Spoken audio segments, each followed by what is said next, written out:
अस्सलाम वालेकुम friends. Drama serial सुकून की आने वाले एपिसोड में हम देखेंगे कि ऐना को जब अपने बाप के हार्ट अटैक और आईसीयू में होने का पता चलेगा तो वो बहुत बेसुकून और बेचैन हो जाएगी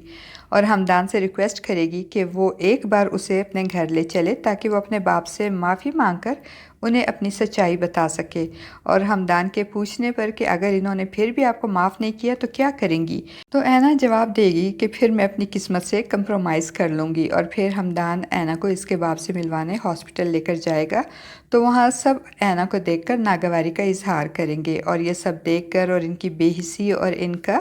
इग्नोरेंस देकर हमदान भी परेशान हो जाएगा। सबसे ज़्यादा तकलीफ़ तो ऐना की फूफो को होगी ऐना को देखकर, क्योंकि उनको अपने ख़ानदान और अपने बाप की इज़्ज़त खाक में मिलाने और बाप को इस हाल तक पहुंचाने के बाद ऐना का इस तरह मुंह उठाकर दोबारा आना बहुत नागवार गुजरेगा। और वो अपनी नागवारी का इजहार करते हुए पहले तो आबदा बेगम को ताने मारेंगी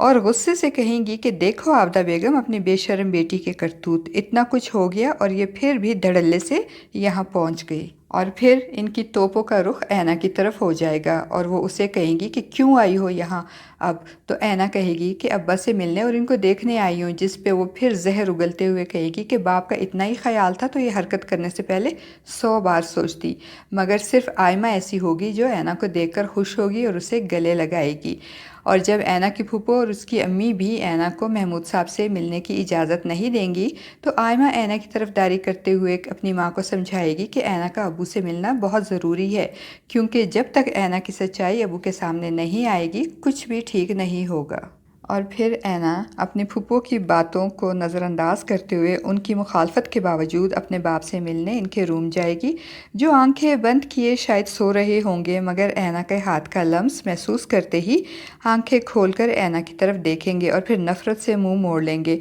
ऐना इनको रोते हुए अपनी सच्चाई बताएगी, इनसे माफ़ी मांगेगी, मगर महमूद साहब ऐना की किसी बात पे यकीन करना तो दूर की बात, उसकी बात सुनने को भी तैयार नहीं होंगे और नागवारी से कहेंगे कि जाओ यहाँ से, मुझे तुम्हारी कोई बात नहीं सुननी। और पीछे खड़ी ऐना की फूफो भी ऐना पे बहुत गुस्सा होंगी और हाथ जोड़ते हुए उसे यहाँ से जाने और अपने भाई की जान बख्शने को कहेंगी। तो ऐना आंसू बहाते हुए कमरे से बाहर निकल जाएगी और अपनी माँ आबदा बेगम के पास जाएगी। तो वो जो पहले ही ऐना को रज़ा से मिलने की इजाज़त देने और ख़ुद को शोहर और बेटी की बर्बादी की ज़िम्मेदार समझती हैं, वो भी ऐना की तरफ देखना भी गवारा नहीं करेंगी, बल्कि मुंह मोड़ के ऐना को कहेंगी कि यहाँ से चली जाओ ऐना, मर चुकी हो तुम हमारे लिए। मगर ऐना फिर भी ढीठ बनकर वहीं खड़ी रहेगी, इस आस पे कि शायद इसकी माँ या बाप कोई तो इसकी सच्चाई को मानकर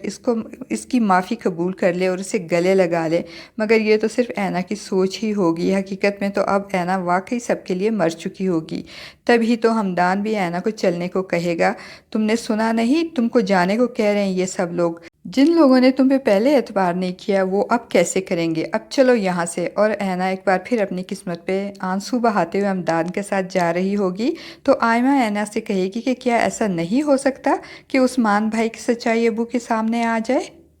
और इनको पता चल जाए कि ये जो कुछ भी हुआ है सब उस्मान भाई की वजह से हुआ है और ऐना को जो सज़ा मिली है वो इसकी ख़ता से बहुत ज़्यादा है। मगर इस वक्त ऐना और आयमा दोनों ही बेबस होंगी और कुछ नहीं कर सकेंगी। फ्रेंड्स, आपको क्या लगता है कि जब महमूद साहब के सामने उस्मान की सच्चाई आ जाएगी तो इनका रद्द अमल क्या होगा? अपनी राय का इज़हार कमेंट बॉक्स